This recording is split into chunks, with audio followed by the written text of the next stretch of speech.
அடுத்தபடியாக பயான் அஃப்ரின் ஃபாத்திமா அனாச்சாரம். அஸ்ஸலாமு அலைக்கும் வரஹ்மத்துல்லாஹி தஆலா பரகாத்துஹு.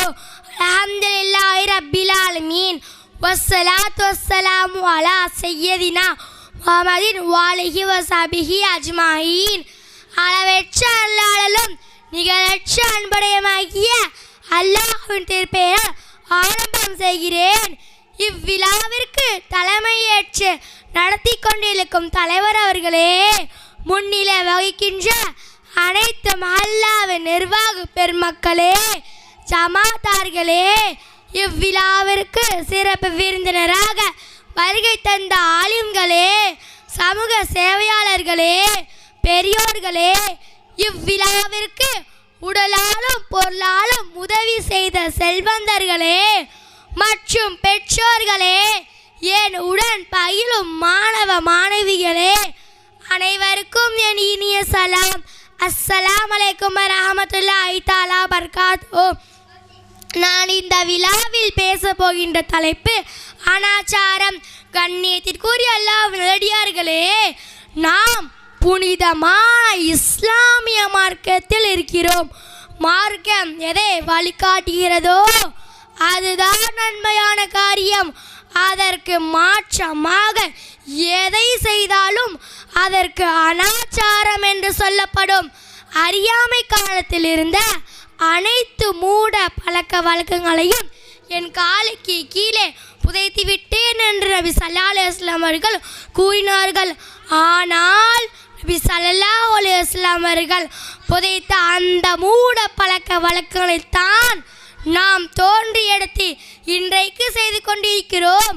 அன்பிற்குரிய அல்லாஹ் நல்லடியார்களே, மார்க்கம் காட்டி தராத ஒரு விஷயத்தை செய்வது மற்ற தவறுகளை போன்று சாதாரண தவறென்றோ மற்ற குற்றங்களை போன்று சாதாரண குற்றம் என்றோ சொல்லிட முடியாது. மார்க்கம் காட்டி தராத ஒரு அனாச்சாரத்தை, ஒரு மூட நம்பிக்கை செய்வது பாவத்திலெல்லாம் மிக பெரிய பாவம் என்பதை நாம் உணர்ந்து கொள்ள வேண்டும். ஏனெனில் இவ்வாறு அனாச்சாரத்தை செய்பவர் புதிய மார்க்கத்தையே உற்பத்தி செய்கிறார்கள் என்ற அர்த்தம்.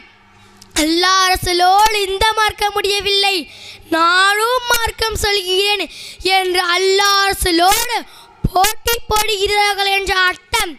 எனவே அனாச்சார விஷயத்தில், மூடநம்பிக்கை விஷயத்தில் நாம் ரொம்ப கவனமாக இருக்க வேண்டும். மனிதன் காலத்தை திட்டுகிறான், ஆனால் நானே காலத்தை படைத்தவன், என் கையில்தான் இரவும் பகலும் உள்ளன என்று அல்லாஹ் கூறுகிறான்.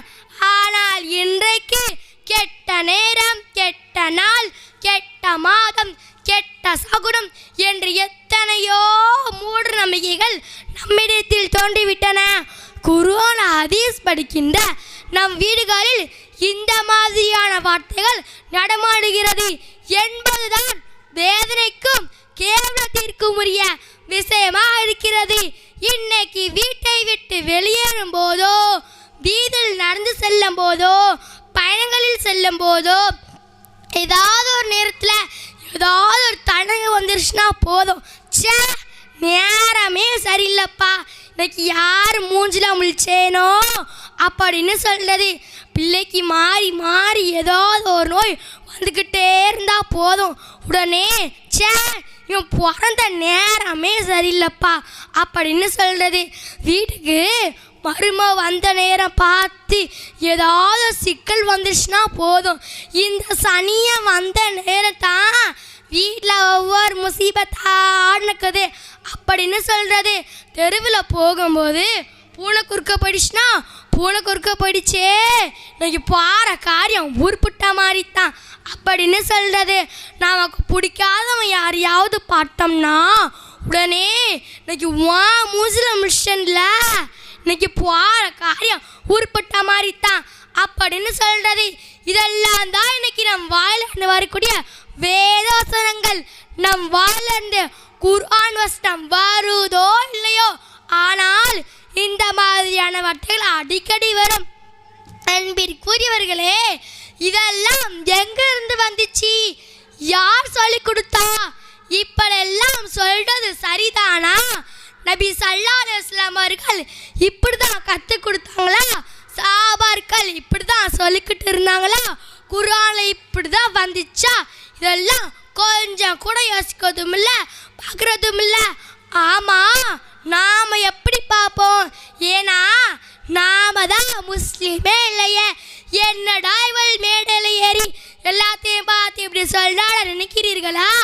அன்பிற்குரியவர்களே, எப்போ ஒருத்தர் அல்லாஹ் படைத்த காலத்தையும் நேரத்தையும் திட்ட ஆரம்பிச்சிட்டானோ அப்பவே உண்மையான முஸ்லீமாக இருக்க முடியாது.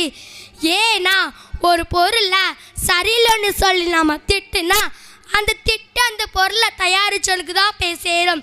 காலத்தை படிச்சது அல்லாஹ். இப்போ ஒருத்தன் காலமே சரியில்லை, நேரமே சரியில்லைன்னு திட்டினானா எல்லாம் திட்டான்னு அர்த்தம். அல்லாஹ் திட்டுறவன் எப்படி உண்மையான முஸ்லீமாக இருக்க முடியும்? அதனால தான் காலத்தை திட்டுறவங்க உண்மையான முஸ்லீமே இல்லைன்னு சொன்னேன். அது மட்டும் இல்லாமல் இன்னைக்கு சஃபர் மாதம் வந்துருச்சுன்னா போதும், சனியை பிடிச்ச மாதம் வந்துடுச்சு, அபசகுணமான மாதம் வந்துடுச்சு. இதில் எந்த நலக்காரியம் செய்யக்கூடாது, கல்யாணம் நடத்தக்கூடாது, வீட்டில் எந்த விசேஷமும் வைக்கக்கூடாது. அப்படி நம்ம செஞ்சோன்னா அந்த காரியம் உருப்படாது அப்படின்னு சொல்கிறது. இப்படி நம்ம செய்யக்கூடிய அனாச்சாரங்களுக்கும் அடலுங்களுக்கும் அளவே இல்லாமல் போச்சு. அன்பிற்குரிய எல்லா நல்லடியார்களே, நபி ஸல்லல்லாஹு அலைஹி வஸல்லம் அவர்கள் சொன்ன ஒரு பிரபலமான ஹதீஸ் நமக்கு எல்லாத்துக்கும் தெரியும். காரியங்களில் கெட்டது புதியதாக உருவாக்கப்படக்கூடிய காரியமாகும். புதியதாக உருவாக்கப்படக்கூடிய காரியம் அனைத்தும் பித்ததாகும். அனைத்து பித்ததும் வழிகேடாகும். அனைத்து வழிகேடும் நரகத்தில் கொண்டு போய் சேர்க்கும் என்று நபி ஸல்லல்லாஹு அலைஹி வஸல்லம் அவர்கள் கூறினார்கள். நரகத்தில் கொண்டு போய் சேர்க்கக்கூடிய மிக மோசமான விஷயம்தான் அனாச்சாரம். எனவே ஒரு விஷயத்தை செய்வதற்கு முன்பு அந்த விஷயம் மார்க்கத்தில் இருக்கிறதா இல்லையா, அதை மார்க்கம் அனுமதிக்கிறதா இல்லையா என்று ஆய்வு செய்த பிறகுதான் செய்ய வேண்டும். எனவே அன்பானவர்களே, இந்த மாதிரியான அனாச்சாரங்களையும் மூடநம்பிக்கைகளையும் விட்டுவிட்டு அல்லாஹ் சொன்ன வழிகளில் நடப்பதற்கு வல்ல இறைவன் எல்லாத்துக்கும் அறிபுரிவானாக என்று கூறி எனது உரையை முடிக்கிறேன். அஸ்ஸலாமு அலைக்கும் வரஹ்மத்துல்லாஹி தஆலா பரகாத்துஹு.